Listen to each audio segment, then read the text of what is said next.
çift kafalı yapıştırma makinesinin etrafına otomatik bantlama hızını iyileştirir ve yüksek üretim verimliliği ile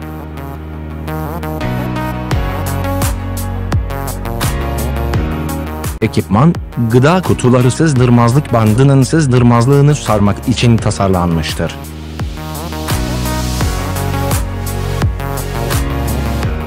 Gıdaların raf ömrünü sağlamak için kutuların ve bant contalarının kalitesini iyileştirin.